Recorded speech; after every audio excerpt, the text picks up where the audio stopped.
All right. Hey, Joe, we really appreciate your coming in and talking to us, and we're going to start out with your real name. What's your real name? Joseph John McIntyre. Okay. Named after my grandfather. After your grandpa? Yep. But you're not a junior, are you? No. Okay. No. Now, when were you born, your date of birth? July 10, 1953. Hey, I'm just wondering, was your grandpa in the service? I'm not for sure. Okay. My dad was, but I don't know if my grandpa was. When or where is your address now? Where do you live now? I live in Franklin Furnace, Ohio, real close to the prison and the Pepsi plant up there. That's where everybody knows. It's a small town. Okay. Yeah. And now that's your current address. How long have you been living there? I've lived there the longest I've lived anywhere, about 20 years now. Really? My dad moved us around every 2 years to a different state when I was a kid. So he was in the military, wasn't It wasn't because of the military. It's because he never found a job he liked, even though he excelled at it. If he didn't like something about it, he'd move to another job, and that other job always took us to another state, up and down the East Coast. What was his occupation? He was a pilot. A pilot? For years, learned how to fly in an asparagus patch. And he was a pilot for years. He was in sales for a lot of years. When they found out he had diabetes, they wouldn't let him fly anymore, so they went into sales and excelled. But really what he did for 30 years was he was a hypnotist.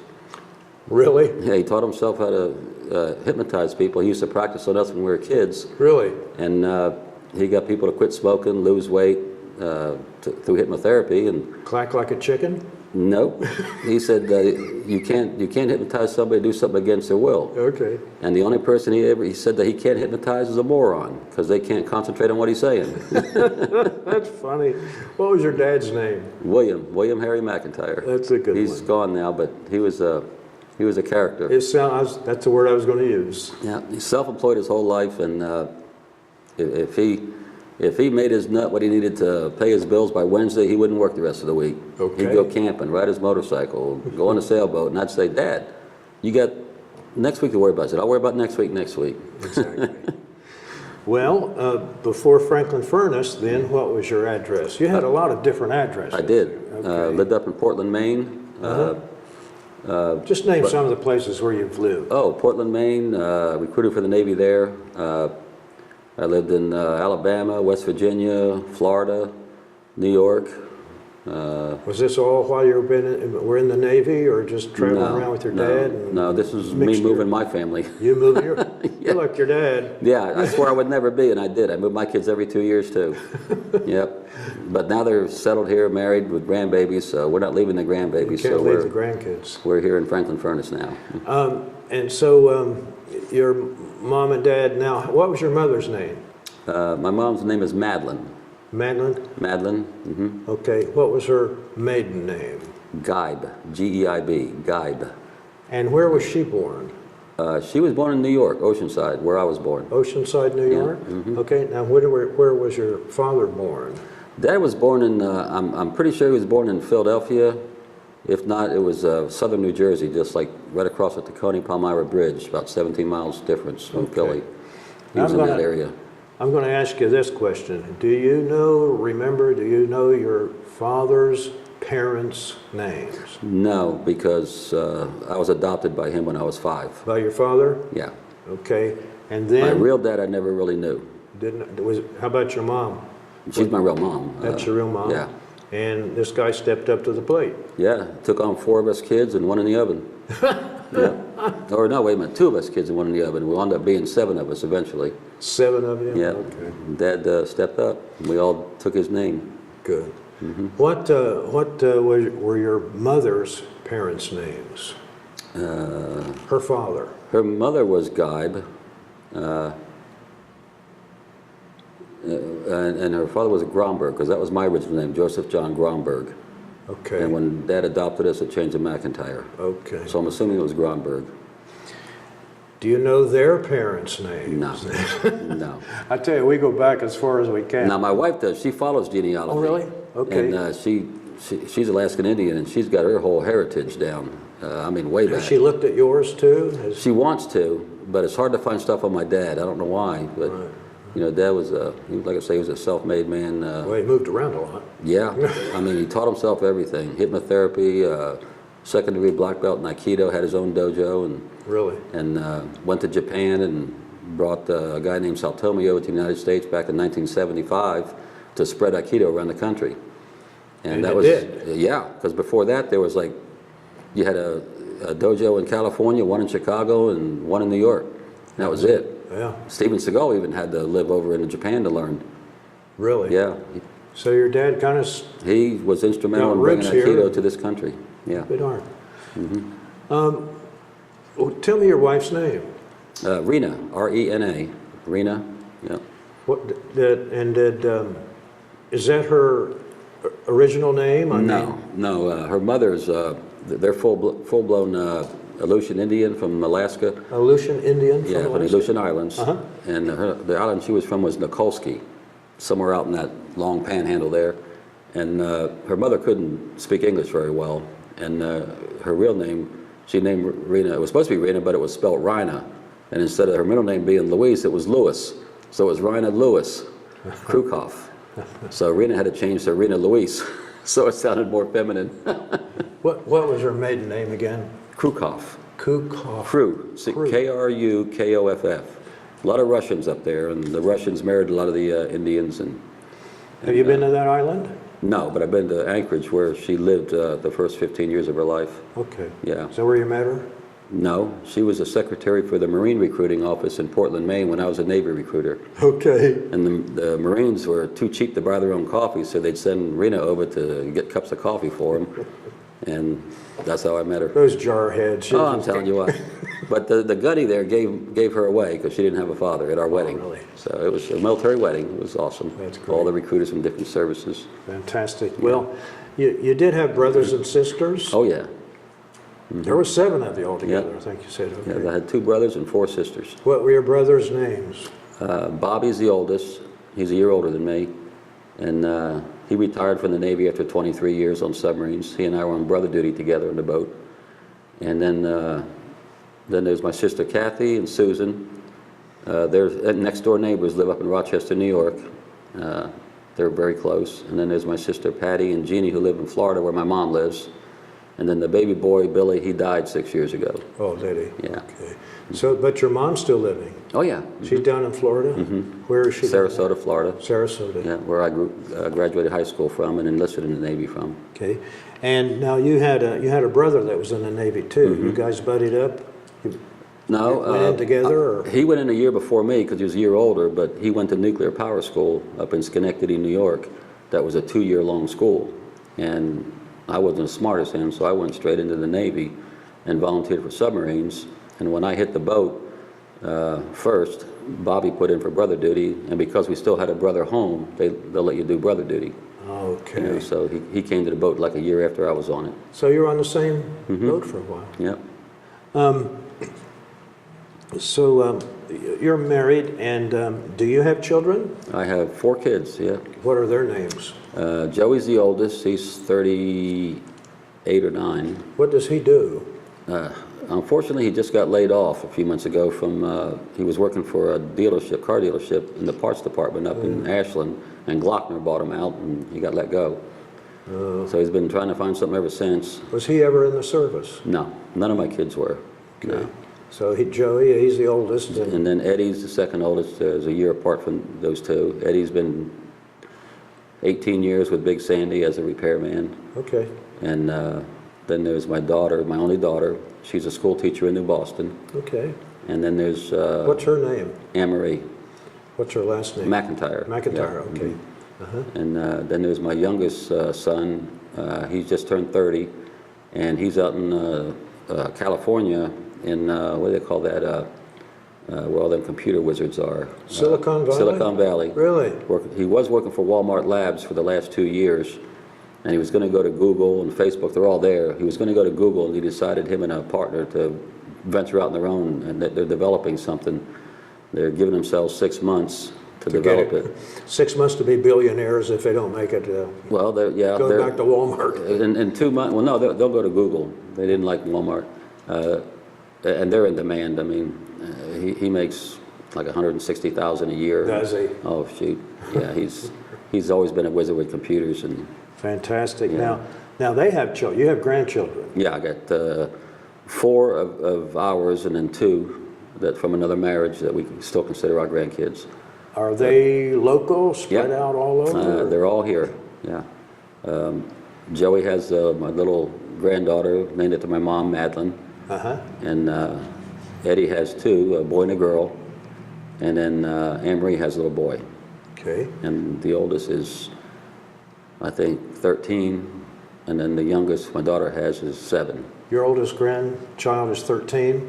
Yeah. You say, okay, where's he go to school? Wheelersburg or They all go to Green High School. They all They're go all in to the Green. furthest. That's Except for right Madeline. She lives in New Boston. She goes to New Boston. Currently, are you employed currently? I'm retired, but I do work on the side. I have my own energy consulting business. Energy consultant. What do you do as an energy consultant? Basically, in a nutshell, it's with energy deregulation in the state of Ohio. I've been doing this for 5 years, right after they deregulated. It's basically saving people money on their electricity bill through using energy suppliers rather than the utility, which in this case would be AEP in this area. So rather than using the AEP directly, right, person contracting with AEP directly, they go to a third party? They go to another supplier that because of government regulations being released, they can get the electricity cheaper. Even though the bill still comes on the AEP bill. The customer doesn't get a dual bill, 2 different bills, one from AEP, one from, because AEP is still the service. They still service you if you ever have an issue. So, and because the local utility, AEP again in this case, it's against the law for them to make a profit off electricity. Whatever they buy it for is what they sell it to you for. Okay. It's all those other charges on the bills where they make their profit. And all we're doing as suppliers is replacing the electricity part of your bill. I had to pay all those other charges just like everybody else.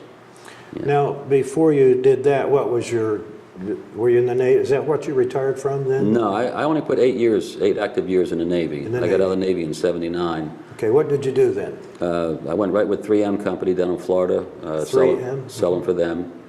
And then I sold insurance for a while. I retired from selling furniture here in Ohio with Big Sandy after 10 years. I was a prison correction officer for 8 years. Where? Right here before I went to Big Sandy at the juvenile facility. Then? Yep. Okay. No, it was the juvenile center. Oh, up in Franklin Furnace. Yeah, the juvenile prison. Shut that down. It's shut down now, yeah. Is that why you left there? No, I left before they shut down. Okay. But there was an instance there that I didn't like, so I left. And that place was rough, I heard. Oh my gosh! If the community only knew what went on inside those walls, because we were restricted what we could do, and because they're juveniles. When I say juveniles, they're 21 years and younger.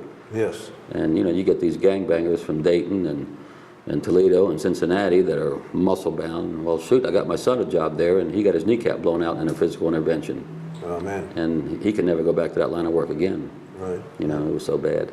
It was rough work. Oh yeah, it was physical takedowns all the time. Where did you go to school? Where did you graduate from? Did you graduate from high school? Yeah, I graduated Sarasota High School in Sarasota, Florida, and went right in the Navy from there. Right into the Navy after that? Yeah. What made you want to go to the Navy? Well, the draft was still on one. What year was it? It was 71. 71? Yeah, I'm pretty sure the draft was still on. But even still, I mean, I was a very poor student. I could learn a lot on my own, but not at a teacher's level, at their pace, And with 40 kids in a classroom, I was just I barely got through school. Sitting at a desk isn't for some people. It wasn't, but yet everything I've done in my career, no matter what it was, I excelled at, but because I learned it at my own pace. But anyway, when I graduated, I knew I wasn't going to college because I couldn't afford it, one, and probably wouldn't make it. So it might have been the Army. Yeah. Draft. Yeah, but I didn't. For some reason, when I was thinking of the Navy at the time, I was thinking I wanted to be on riverboats in Vietnam. But then the more I thought about it, I said, that's kind of ridiculous. Maybe if I go submarines, there's no submarines in the rice paddies. It might be a little safer. It'll keep me out of Vietnam.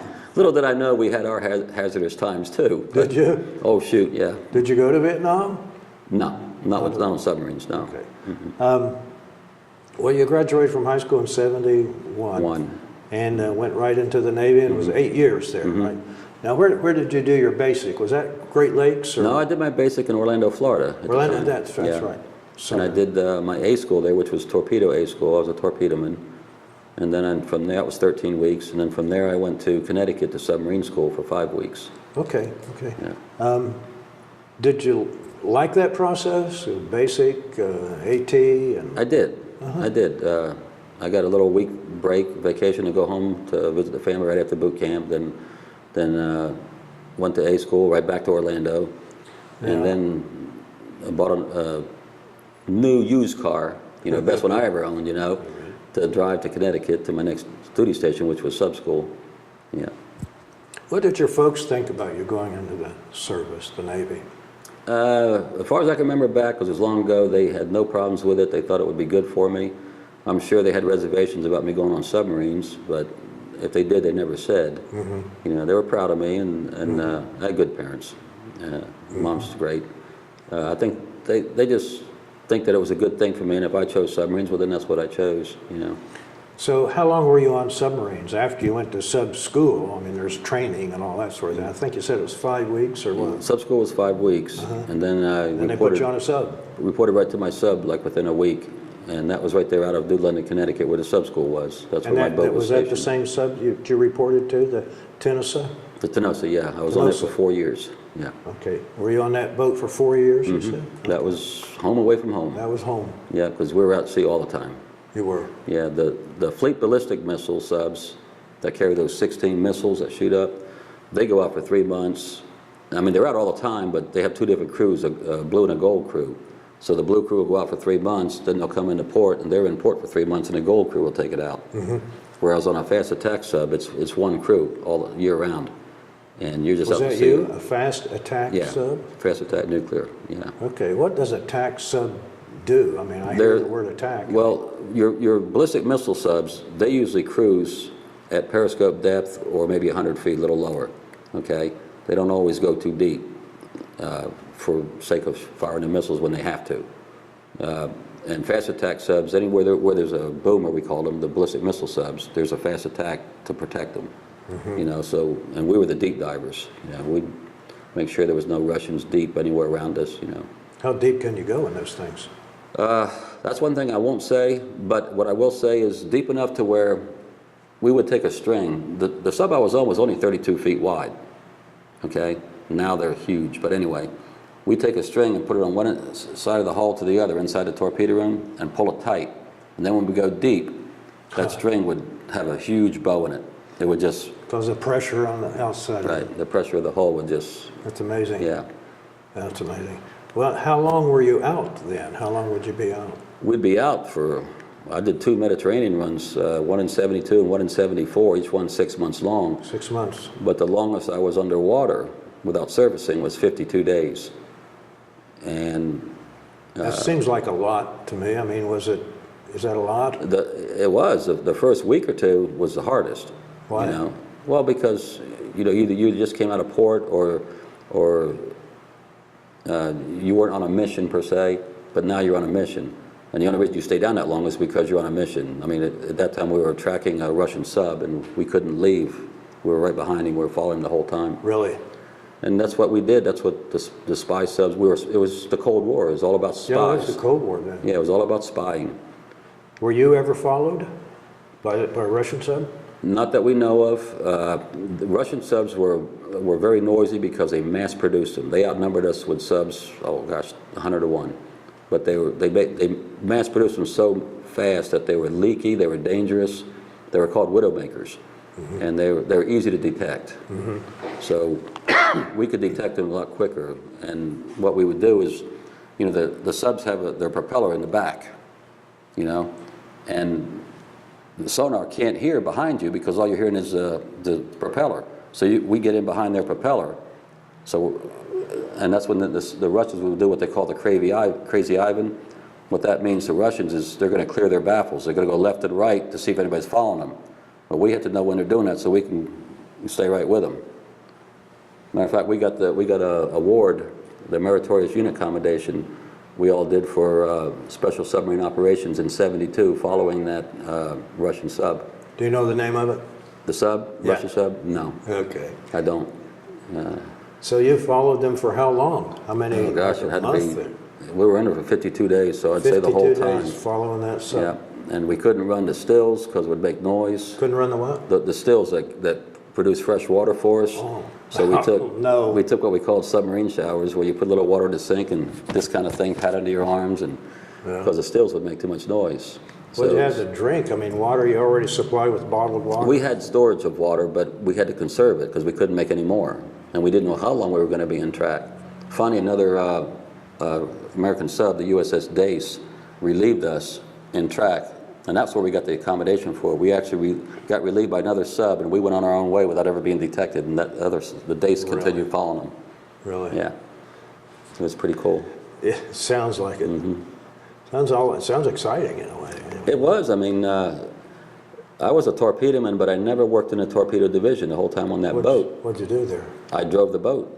That's what I did. You mean drove the boat like this? Steering, diving, yeah. That's what I did for 4 years at sea. And there was, I dare say there was one person on the boat that was as good as me, maybe even a little bit better. But he eventually went into his division. I never did, because they sent me to a boat that had a billet for 6 torpedomen, and when they sent me there, they already had 9. So how was I ever going to get in the TN division? They didn't need another one. They didn't need another one, but they sent it. That's the one they sent me to. So for the whole time, I'm in what they call the deck division, where when we're in port, we rig the boat for loading and offloading weapons. And what we do is they bring the torpedo vertically down through the midships hatch, and we have to take the decks out of the 3 tiers of inside the sub. We have to take those decks out so the torpedo can come down and into the torpedo room. And that's what we did in port. And at sea, we steer and dive the boat. Were those torpedoes, were they nuclear tipped? No, they were the Mark 14s, which was a conventional torpedo. The Mark 37 was conventional. Mark 48 was wire guide conventional. Wire guide. Actually, you had a wire on it. On the propeller, there was a wound-up wire that's taken out about, you can change course on it for about 1,000 yards, and then it would give out. Yeah. So I mean, if you hit a target 1,000 yards away, you'd know it, wouldn't you? Oh yeah, Would that you'd know. vibrate your boat? Oh yeah. Oh, Okay. yeah. And then we carried one sub rock. It was called a sub rock, where it would fire out the torpedo tube and go up into the air and land, I think, like 2,500 miles away or something. Really? Or 2,000, yeah, 2,500 miles away. Was that a cruise missile? Or similar, but again, we're talking in the early 70s, so nothing like what we have today. Right. Would that be a land to hit on land? Then? Yeah. Okay. Interesting. Yeah. Okay. Yeah. Did you ever have to fire that? Mm-mm. Okay. Did you ever have to fire a torpedo? No. We fired dummy torpedoes that didn't have, in the nose cone, didn't have the explosive. Right. Just for targets and sea exercises, we'd fire them. Mm-hmm. Mm-hmm. But no, we never. You never took out a Russian sub? No. But there's speculation that one of ours was taken out. By a Russian sub? Yeah. Well, I know the Thresher and the Scorpion. Yeah, the Thresher was considered flooding. It what? It was flooding that took the Thresher down, but they think the Scorpion might have been torpedoed in 1968, yeah. When did the Thresher go down? That was what was before the Scorpion. I think it was like 64 maybe. Before your time?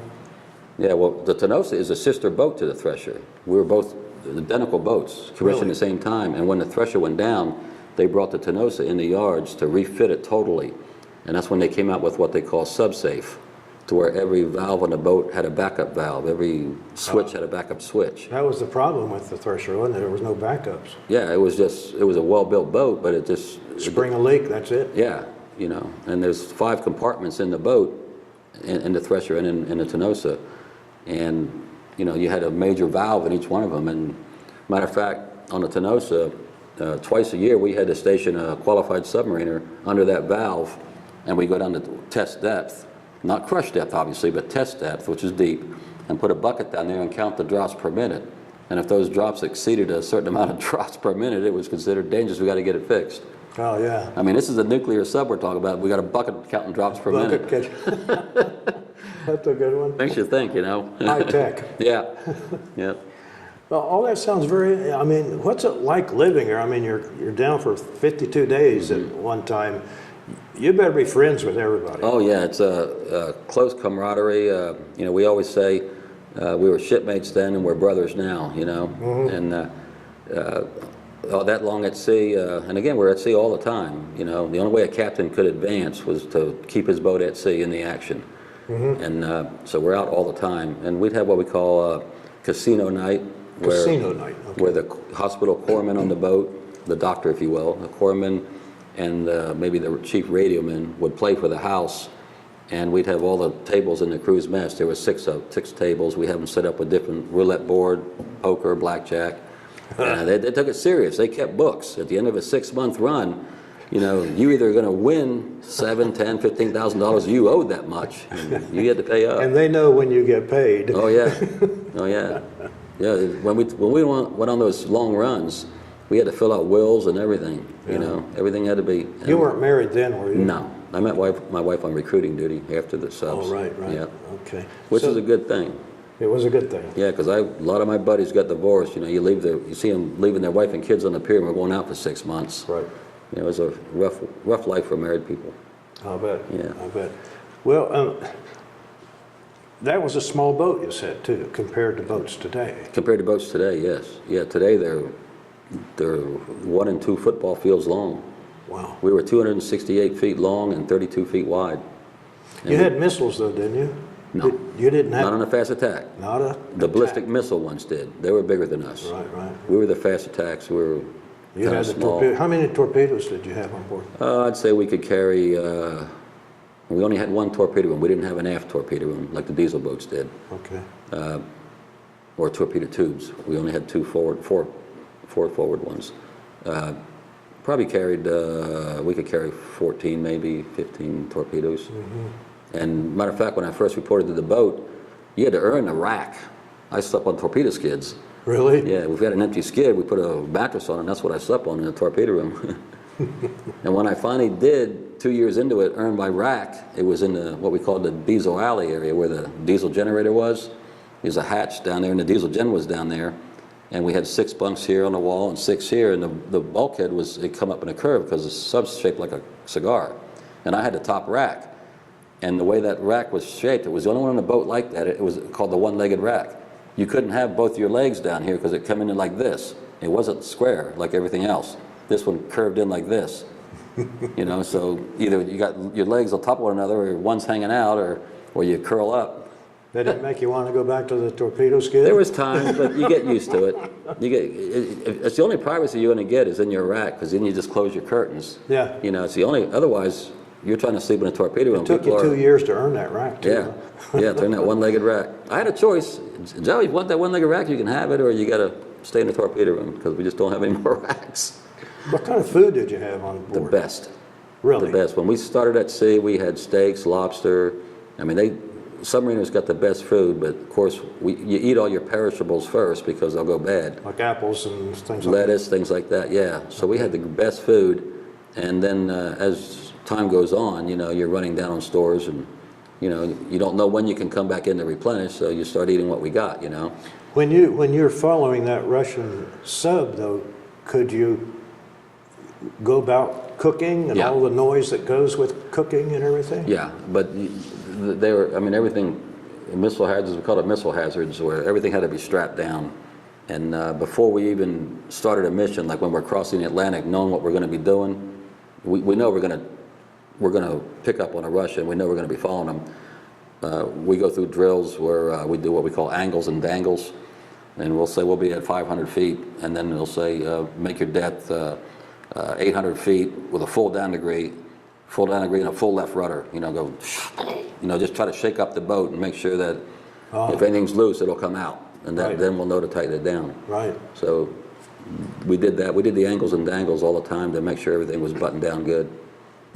Did you ever do that where the sub comes blowing up out of the ocean and you know? It's called a broach, and a broach. When a sub broaches. Broach. Yeah, we've never done it. When I was on the boat, it's a dangerous thing to do, very dangerous. I've seen films of it being done, and it has been done, but it's usually an emergency thing to do, and there's a couple of reasons for that. First off, when you're deep, you know, sonar is what you're steering by. When you're on the surface, radar is what you steer by, because there's no windows, obviously. So when you're deep in order to surface, you have to come up to periscope depth and raise your mast and look around. Make sure there's no surface contacts, so you don't surface into something. So you come up to periscope depth first, raise the mast and look around you 360 degrees. And so that's one reason you don't broach. Another reason is it's dangerous because you could broach, you're shooting the front of the sub straight out of the water. You could also fall right back into the hole you created. Really? And have suck a you back in, or what? And have a reverse jam, a reverse dive jam, and fall right back into the hole you created. So all the power that sub has getting out sometimes wouldn't be enough to get out. It just depends on the nature of the sea, because you could, supposedly you're going to come up like this and just splash down on the surface. But depending how the sea is, you know, you could fall right back into your hole.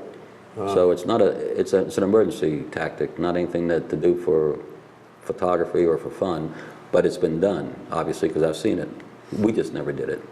I remember it was years ago, but this guy, this captain of a sub came up like that, and apparently he didn't go periscope, and he came up and hit a Japanese fishing boat, of course, he was in trouble after that. We came into port one time, and I won't go into the exploits of it, but we came into port one time with a 12-foot dent in our hull, in the front of the hull. Obviously, we hit something. You hit something. What was it? I can't say, but we hit it. Could have been a whale. No, it wasn't a whale. Let's see. And we were always called Tenosa the whole time I was on it, even after, because I go to reunions every year.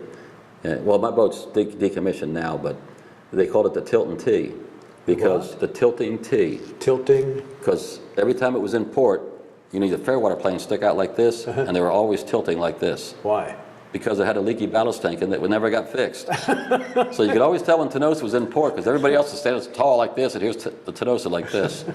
So every night, when we're in port at dockside, the below decks watch would blow the ballast tanks and level us out. Yeah. And by the next day, we're tilting again. We even had T-shirts made up, Tilting T. And they never fixed it? Never fixed it. Not the whole 4 years I was on it, and apparently not after, because there was crew members that I've talked to on the boat 10 years after me that remembered it. Yeah, we called it the Tilting T too. That's a good one. It's just fascinating to me that you're beneath the sea for 52 weeks, and you're following days, 52 days. Days, and you're following this Russian sub. And apparently they never knew you were there. Right. And the whole idea, it was all espionage. The whole idea is you follow them because sonar picks them up, and then sonar wants to get a sound signature on them. So they know exactly what that boat sounds like. So if we ever pick them up again, we know exactly who that is. You know, and they're all different? All boats have a different sound. And they would give that boat a name. And it's the same thing, and the whole idea behind that is if Russians or anybody came out with a new sub, Koreans or whatever, we hadn't heard before, you know, we want to know about it. You know, what is this thing? How come we never heard this one before? It's not anywhere in our sound banks, you know. So they would get a sound signature on it. Were Russian subs the only subs that you spied on? Back then, yeah. Okay. I'm sure it's different now, but back then that's all we spied on. Chinese and the reason we made Mediterranean runs. We weren't a northern boat. We weren't the West Coast. We were the East Coast. We went to the Mediterranean. And the reason we went there is because the Russians were beefing up all their submarine activity through the Straits of Gibraltar into the Mediterranean. So we were sent over there, along with other subs, to find out how come they're beefing up all their activity over there, what's going on. Yeah, what was going on there? I don't know. It was above my pay grade, I guess. Yeah. All I did was steer and dive the boat. Yeah. But I remember distinctly that even when it was my time off and I'm in the rack sleeping, anytime we were going through the Straits of Gibraltar, which is a narrow passage to get into the Med, they would wake me up, and this other guy I was talking about, Bud Ash, they'd wake him up, and we'd be the ones sit down there in them planes because we could control that boat. Were you underwater as you went through the Straits? Oh yeah. Okay, oh, yeah. It's deep enough to do that. Oh yeah, and there's traffic underwater too. It's narrow too. Yeah, and there's Russian subs down there. There's our subs, and there's highways under the water that we navigate by, just like there are on the surface, and because it's all plotted out over years. But because it was so narrow and there's traffic underwater and on the surface, they wanted their best maneuvering watch people to be on the planes. And you had one plane was the fairwater planes, That was one seat. The next seat to the left was the stern planes. The fairwater planes did all the steering, course changing, and they did depth control at periscope depth and on the surface. Well, obviously they did depth control on the surface. And then once you go below periscope depth, the stern planes took over depth control from there. That's the planes in the back by the rudder. The fairwater planes are the ones that keep depth control when you're at periscope depth. And then there's been times when there was storms so bad on the surface that, you know, we're at periscope depth raising the antennas to transmit and receive messages, because that's in the captain's night orders. You got to do that so Connecticut, submarine base, knows you're alive, you know. You got to let them know where you're at and that we're on the right track, or receive important messages, you know. And there's times where even at periscope depth, the seas were so rough we couldn't hold depth control. We couldn't hold the depth, so we had to surface. And then they would send one of us up to the sail in a harness, strap it to the fairwater planes, because we're talking about 30-foot swells, and the tips of the fairwater planes are touching the water on either side. And we had to go up as lookouts to make sure we don't hit something, you know, floating log, or a big thing we always got trapped up in, especially going through Long Island Sound, was lobster pots. They get wrapped up in the screw. We got to send divers over to cut them loose. Really? Oh yeah, that would disable you right there. Yeah, so we'd have to surface to transmit and receive messages. And once they finally got that done, then we would go back. Sometimes we'd have to go 200-300 feet to get away from the rocking. You know, 150. It was that deep. I mean, a storm on That top. was that severe. We get down 150 feet and we're still rocking. So you can imagine how surface ships, what they go through. You know, we can get away from it. We go deep. But sometimes we had to go almost 200 feet to get away from it. What's the depth, you say periscope depth? How far do you have to come 60 up? feet. 60 feet? Yeah. Okay. Yeah, you're 60 feet below the surface. Okay. Yeah, and the scopes go up. And they would raise 3 scopes. They'd raise the periscope to swing around, check for everything. They'd raise the induction mast, which would suck in fresh air to fill our air banks. And then they would raise an antenna to transmit and receive messages. You know. Okay. Well, now the Mediterranean duty, you'd go into port sometimes, wouldn't you? Yeah. Back then, even the Mediterranean, there was a rock island called La Maddalena, and they wouldn't let us pull in the port because we were nuclear, and we were virgin to them. You weren't a nuclear ship. Well, you were powered nuclear. We're a nuclear-powered fast attack, yeah. Right. And we had a diesel generator for backup power, which is run by a bank of batteries. So you'd have to surface to charge your batteries so that you'd always have your backup generator in case the power plant scrammed. You get a nuclear power scram and you have no power. But we had to dock at this island, and then we'd have a small boat would come get us and take us into town for Liberty. Where? It was called La Maddalena. It was like a tourist town, and they had a rock island out. Italy? Sounds like Italy. Yeah, it's Italy, yeah. Was it? Okay. Yeah. And that's the only place we went in the Mediterranean was that same place all the time. Really? Yeah. And we'd go into La Maddalena, and then if we had a long enough Liberty, 2 or 3 days we're going to be there, we might take a train to Rome or... Really? Or, did you ever go to Rome? Yeah.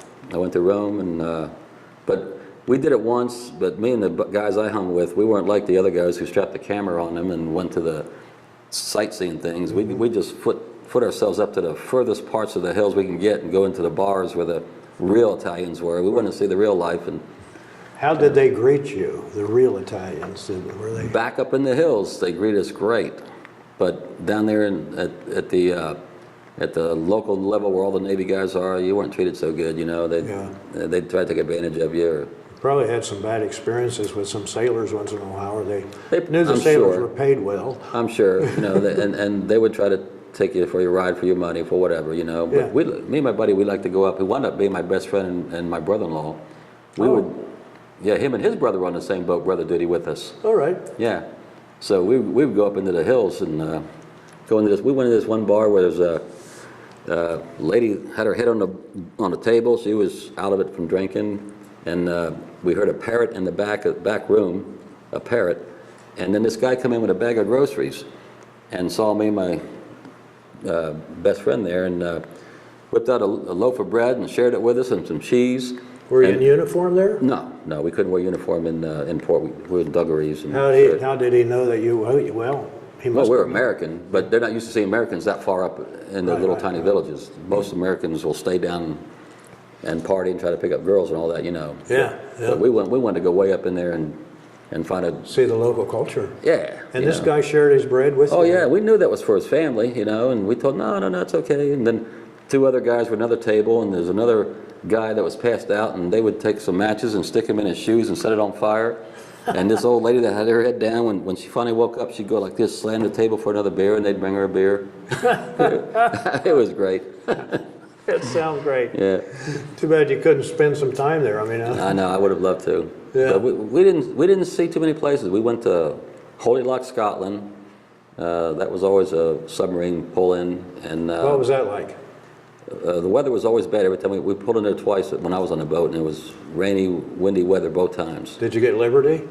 No. Well, yeah, just for a day. You know, go out for the day. I had to be back in the evening because we were only there to load and offload weapons. And then we went to Tunisia, Africa, which was kind of unique. We did have some time to spend there, like 3 or 4 days. Tunisia, Africa, and again, we were nuclear, and they never had anything nuclear pull into their port, so we had to dock out into the bay, throw the anchor down, and then take a small boat into the port. But that was unique because this, you know how these self-made generals are in these third world countries. He had his uniform and all his self-made ribbons and stuff on, and he's in a boat with natives paddling it for him out to the boat. And of course, the captain was going to let him on to take a tour of the boat, you know. But then there was like 6 canoes on either side of him, and all those natives wanted to get on too. And me and some other guys are standing topside watching. We're having to push them back into their boat. We couldn't let them on, you know. And of course, on the boat, we would put these covers over the compass and the gyro and certain things that they can't see, where we came from, what direction, where we're going. You know, we cover up things that they weren't to see. So you gave tours of the boat. Some people were allowed on, and you'd walk them through a little bit. Yeah, we did a tour of Annapolis, Maryland. We pulled in there and let all the midshipmen tour the boat. Yeah. Okay. And we really pulled some pranks on them. Did you? Oh yeah. What'd you do? Well, we had going down towards the torpedo room. You take 3 steps down this ladder, and there's a hatch there. And there's about enough room for a man to be down there. And we had a collar on him with a chain, and he had a bushy beard. And we always carried a hunk of meat when we took these midshipmen around. And I said, no, just stand back a minute. We'd open up that hatch and throw that meat down there, and he'd grab it, and he'd get his arm caught in the hatch, you know, and grabbing that meat. And I said, what'd he do? What the hell's wrong with him? You know, I said, oh, yeah. None of them figured it out? No, I said, he's a great machinist, mate, but when he's in port, he goes crazy, so we just got to keep him chained up down there. That's a good one. Then in the torpedo room, we were at sea one time, and Minner, a good friend, torpedoman, he was on watch, and my Chief Lamb, who was an awesome guy, taught me so much about life, you know. He was on the headphones up in control, and I'm driving the boat, and Land's behind me as a diving officer. And he hears coming over the radio, he says, control torpedo room, Minner here, someone defecated in the torpedo room back by the tritium monitor. Tritium monitor measures for tritium that might be leaking from the weapons. And what we did was we took some hopkalite, which is part of what you use for the weapons. We took some hopkalite, which looks like crap, and put corn and tissue in it, and put it back by the tritium monitor, because he has to do his rounds every hour and take a reading. And he saw that, he goes, oh Lord, he's called, and Lamb's laughing his butt off. That's a good one. Well, better clean it up. Oh no, I didn't clean that up. Who did that? Who would do that? He's from Virginia with that deep Virginia accent. Oh, it's so funny. That's a good one. That answers an earlier question, how we occupy our time. Yes. When you're not following Russian subs. Yeah. Well, you were on subs for 4 years. Mm-hmm. On this one sub for 4 years. Mm-hmm. But then you did what? After getting off the sub, you did recruit? We pulled into, the boat pulled into Pascagoula, Mississippi to be refit, pulled into dry dock to have an overhaul. And it was time for me to either get out or re-enlist. So I re-enlisted for 4 more years and went recruiting duty. Mm-hmm. And that was out of Portland, Maine. Okay. Where I used to live as a kid. I wanted to go back there. Oh, really? Yeah. Really? Mm-hmm. Did you see any of the old places where you grew up? Oh, yeah. It's the first thing I did. I looked up my old best friend. And really? Yeah, and he was in college at the time, but he was home. It was the summertime. He was home, and he went to some college in Canada. Great football player. And as a Navy recruiter, I had booked in some of the top Navy bands into the local high schools, you know, and Great. top country band, top rock band. Wow. And had a good rapport with the guidance counselors, because I thought the way they did, that just like when I was a kid, that, you know, you got kids that are, I don't want to take your college kids. I want to take the kids that are graduating high school, but they don't want to go to college. They don't want to go to VOTEC. They don't want to go in the workforce. Give them to me. You know, let's put them in the Navy. And I excelled in the Navy. Recruiting in the Navy is only a 3-year tour, and I enlisted for 4 years. So that last year I was either going to go back punching holes in the ocean, or I put in for the Outstanding Recruiter Extension Program, which got me another year. And because of my record, I got that extra year.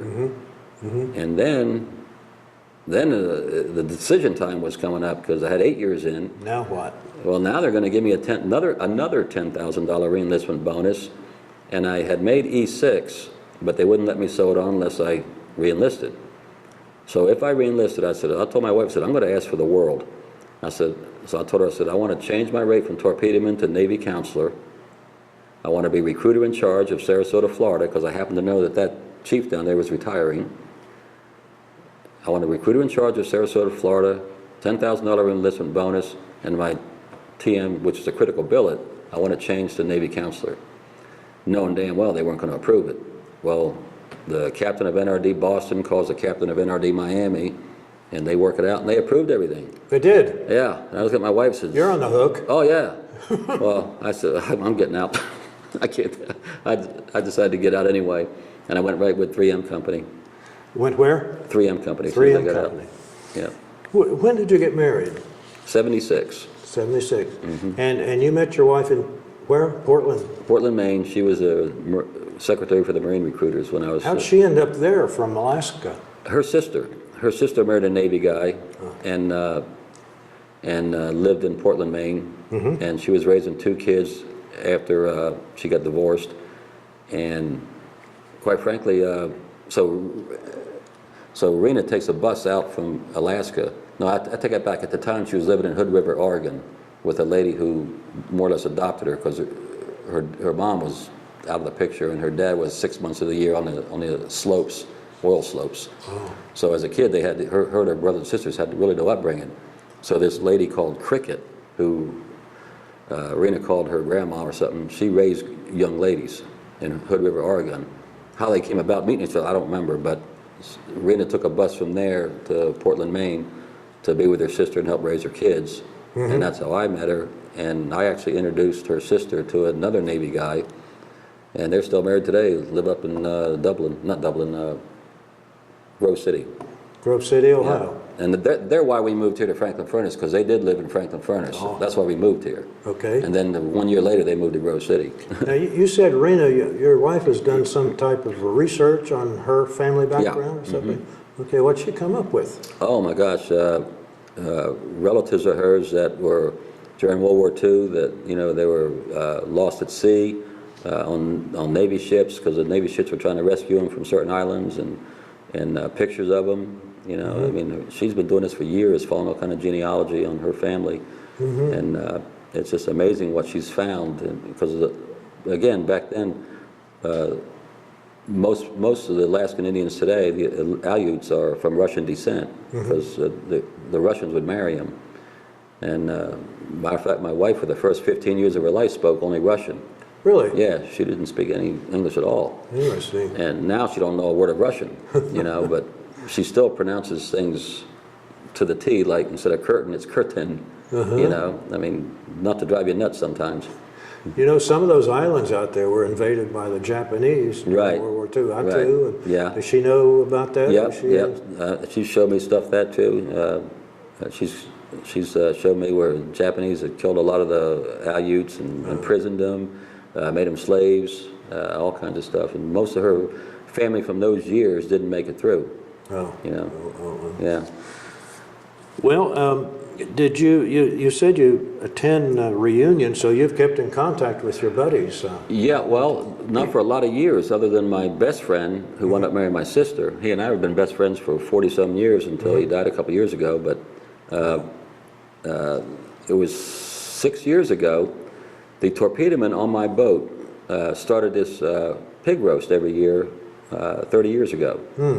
And they tried to contact everybody, and I was never a Facebook guy until I got into this energy business where I had to be part of all that.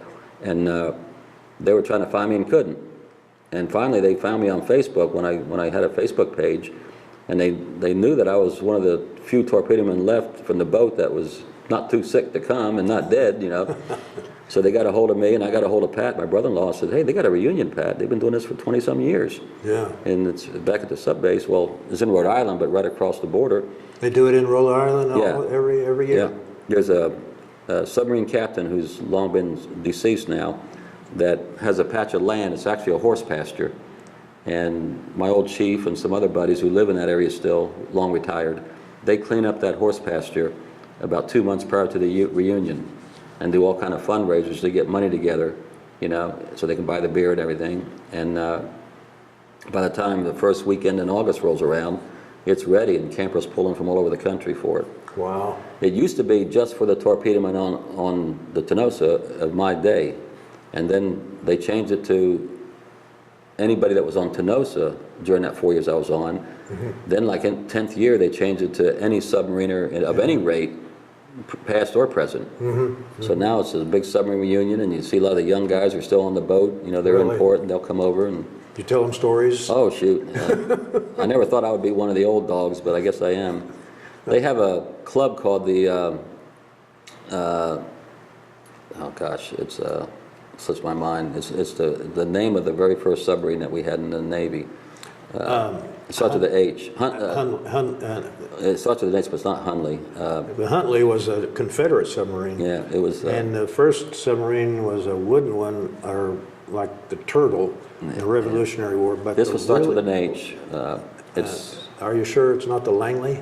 No, it starts with an H. It just slips my mind. Yeah. But it's a club that's unique to submariners who's earned their dolphins and had them for 50 years or more. Oh, okay. And you'll see them in the films where they wear yellow hats. And I'm 5 years away from that. Getting a dolphin hat? No, I got the dolphin hat, but getting that particular hat to belong to that club. Okay. That's what I brought here to show. Yeah. Let me see it. To earn your dolphins in a submarine, it's a 9-month program. And it's like a pilot earning his wings. These are the dolphins here. That's the dolphin? Yeah. Oh, yeah, there they are. They're gold for officers and silver for enlisted men. Yeah. Oh, And get there. Dolphins. you can see in the picture here, when I was recruiting for the Navy, they're above my ribbons. Is that you? Yeah, that's me back when I was slim, trim, and racy. Back in the 70s. Back in the day, man. But it's a 9-month program where they have what they call a qualification card. And it has all the systems on the boat that you had to qualify on, from forward to aft. And being a forward guy, which torpedomen, sonarmen, radiomen, fire control technicians, we're all what we call forward guys. The after guys were the nuclear power plants that we call them the nukes. So the forward guys, we weren't expected to know everything about the nuclear power plant. Obviously, we didn't go to 2 years of school for that. But we had to be familiar with certain things in case we were trapped in that compartment. And they didn't have to know everything about up front. They just had to have a familiarity with it. But either way, after you finish your qual card, like let's say heating and air conditioning, okay, that particular thing, I'd have to learn everything I could about it and then go to the guy who's qualified in it, and he would sign off my card after asking me a bunch of questions. Steering and diving. Of course, I was the one that came to with that, and I signed them off on that. Any system, once you knew it good enough, you'd go to that guy who was in charge of it, and he would sign you off after testing you. And then you get your card filled up. They say it should take 9 months. You get your card filled up, and then you're going to go on a walkthrough with a qualified officer. He's going to take you from one end of the boat to the other end and point to this valve, what's that do? What's that valve do? What does this switch do? If you were trapped in this compartment, what's the first thing you would do? If there was flooding here, what would you do? What is that? Where does that go to? Where does that line right there go to? All the way forward to back. And if you didn't pass, you didn't get your dolphins. You had to wait, study again, and come back again. And You passed. I didn't. I flunked. You flunked. Because I knew too much about the nuclear power plant, because all my buddies were nuclear power guys. I lived with 5 of them when we were in port. We rented a house. All right. Okay, so I knew more about that than I did about my own stuff. Ah, So I had to go through again 2 months later, and I passed it with flying colors then. I just beefed up on a few things.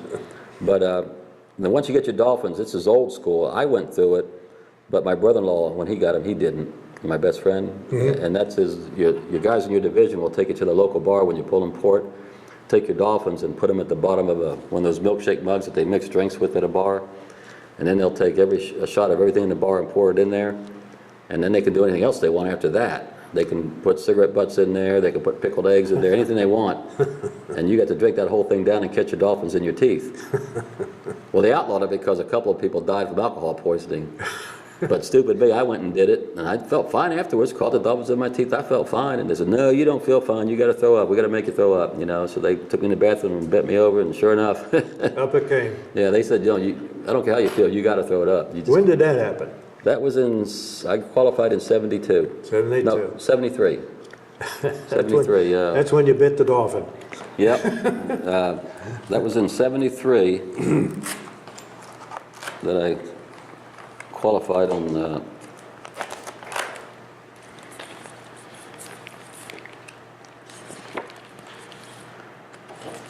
that's a certificate from submarine school.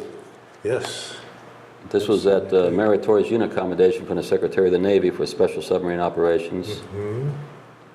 Here it is, August of 73, I qualified in submarines.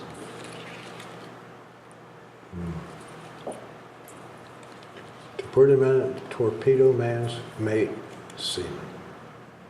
How far did you get? E6? You got up to E6? I got E5 because I got out. Oh, that's right. I passed E6, but they wouldn't let me sew it on. They wouldn't let you sew on. Unless I re-enlisted. They held that over my head. But very impressive. yeah, I think the two things I'm most proud of is obviously qualifying in submarines, and there was another one here and the gold. I won the gold wreath device on recruiting twice. Oh. How many did you recruit? Oh gosh, our quota was 4 a month, and I usually average over 4 years, 5 or 6 a month. Really? Yeah. We're talking about hundreds, guys. Oh yeah, but where I excelled was I put a lot of quality kids in the 6-year programs, advanced electronics and nuclear power plant. Matter of fact, that's what this picture is here. Getting an award from the captain for putting the 6-year enlistments in. It's hard to get a kid talking in 6 years. What a young pup you are. Oh my gosh, yeah. And oh man.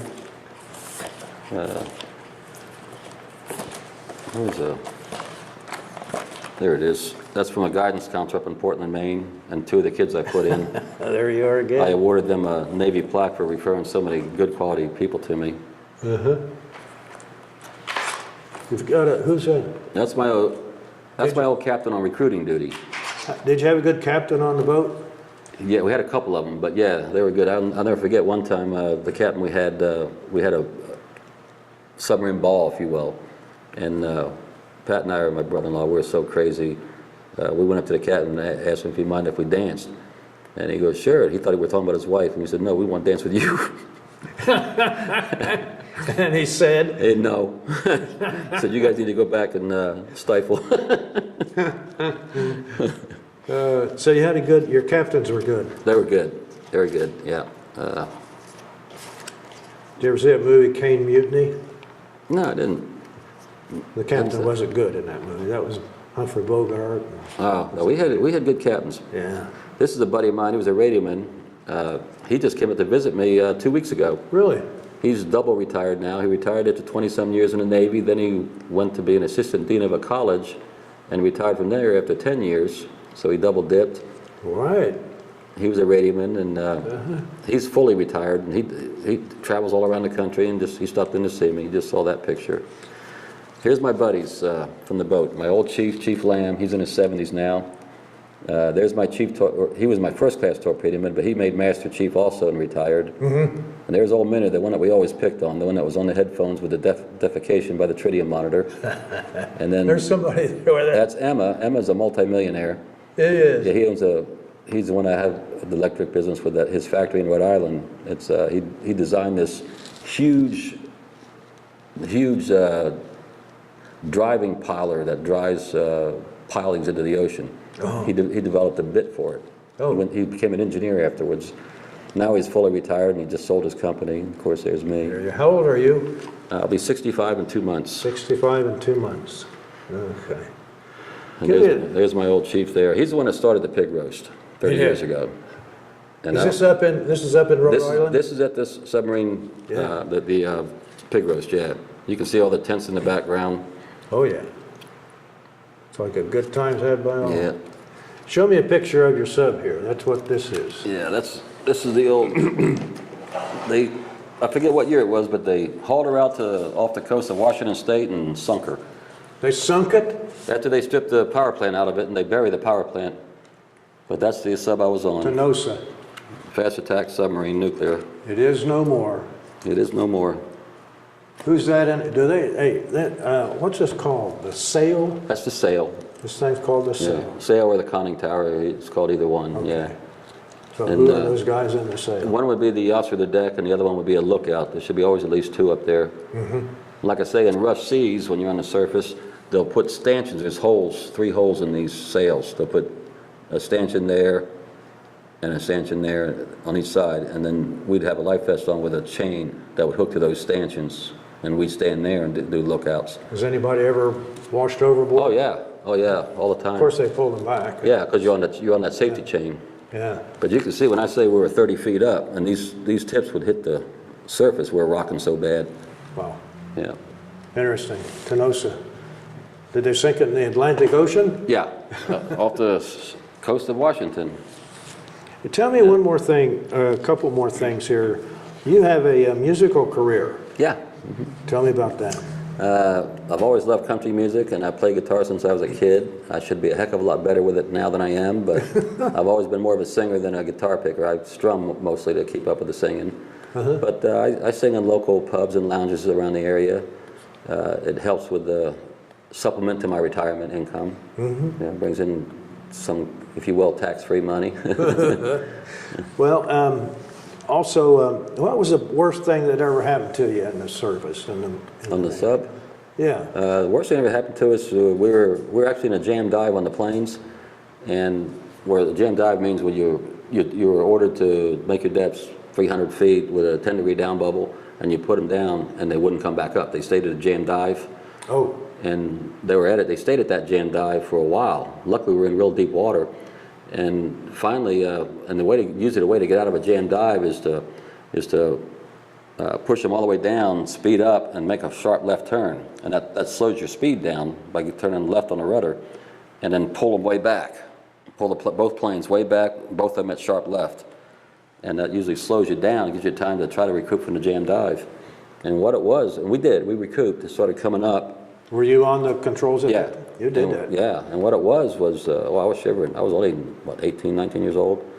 And what it was when we were in the yards, behind what's back in here is in the sails what we call the pipe locker, where all your masts come up through. Periscope and all that stuff comes up through there. And someone was working on a periscope in there in the yards and left a rag in there. And a rag clogged up the hydraulics on the stern planes. Oh, man. Yeah. So we were finally had enough pressure on it to blow that rag, I guess, from a ball to elongated. It was still in there, obviously, but we got on the surface, and we stayed there until we could find out what was wrong. And one of the mechanics on the boat, the machinist mate, went back there and found that rag. That's scary. Yeah. You almost ended up being a Thresher, didn't you? Yeah, it's close. Could have been. One other time was, well, obviously when we hit something, but one other time was when there was I can't really remember the circumstances of that because I was on the planes and it happened in the torpedo room. Someone had to go inside a torpedo tube and free something from the muzzle door. And that could have been there just because that's a flooding, that would cause flooding. And they did. I can't remember the circumstances behind it, but that was something that was very serious. And we've had various small fires in the galley. And fires is one of the most serious things on a submarine because the only way you're going to get them out is if you can't get them out with a fire extinguisher, you got to surface to ventilate. What happens if somebody gets seriously ill in the sub, like this time you're in there 52 days under? What happens then? Well, it never did happen, but I'd assume you'd have to break away, and they're going to take care of their people first. Right. You'd have to just fall back and let that sub go on. And transfer them, you know, have surface ship in the area or a helicopter or something. When were you discharged? I was discharged in, I think, August of '79. Do you have any medals, awards, ribbons? Yeah. I had the Meritorious Unit Commendation for Special Submarine Operations in '72. I have the National Defense Ribbon, and I have Good Conduct Ribbon. Just You, those three. good conduct? Yeah. That, and you know what? That's funny because I got out of boot camp, went to A school, and in A school I got a captain's mast. That means like summary. I went to court martial. Court martial. Yeah, I went to court, me and a couple of guys, because we knew we weren't allowed to, but we went into town with our Navy dungarees on. Oh. Instead of civilian clothes. Yeah. And Shore Patrol arrested us. They got you. Yeah, I mean, I wasn't 3 weeks out of boot camp. I said, man, this is going to be a long career. You didn't go into the reserves after you got out of the Navy? or When anything? people don't know this, but when you go in the military, you are obligated to 8 years. Even though you might go in the Army for 2 years or 4 years or Navy, but you're obligated to 8 years. And if you just put your 2 or 4 years active in, if all hell breaks loose, they could call you back in the reserves. Or you can volunteer to go in the reserves and finish your tour. But if you put 8 active years in, then you don't owe any reserve time at all, unless you want to. You still have your uniform? No. No, I wouldn't fit into it anyway. I was going to ask you. When I went in, I had the old Dixie cup and the old uniform, but by the time I got to recruiting duty, Admiral Zumwalt had changed the uniform for enlisted men to be the same outfit as what the officers were wearing. Okay. There's that picture of it here somewhere, right here. Instead of the old 13 button and all that, we actually had dress pants and a shirt. Oh, yeah, yeah. Yeah, and what is that picture? Same headgear, too, as the officers? Yeah, same cap, no more Dixie cup, but then they went back to the Dixie cup. Since I got out, they went back to all that stuff. Went There back it to is. tradition. There it is, that right there. Oh, yeah. That's a better picture, obviously, but that's, and I thought that was cool. I like that so much better. You know, you look more professional than wearing a Dixie cup. Is the military anything you'd recommend to anybody? Yes, I mean, absolutely. you were a recruiter. Yeah, absolutely. And you know, it's hard to say that because I don't want to see no kid eating K rations under a Jeep in the Army or Afghanistan or Bosnia or whatever these other places are. I don't want to see them go through that. And I would hate for my kids to. But it's their decision, you know. And I'll tell you what, it helped me grow up, and it's made me excel in most things I've done in my life as far as a human being goes. And I've never been the best of financial dealings, but I've always been good at what I did, and I attribute that to my buddies on the boat, and especially Chief Lamb. That guy he was the chief of the boat. You know, every boat has what they call a cob. One guy who's an enlisted man, high-ranking chief, who's You call like him a what? the cob, C-O-B, chief of the boat. Cobb. And he is the guy who's like the captain's right-hand man, more so than the XO.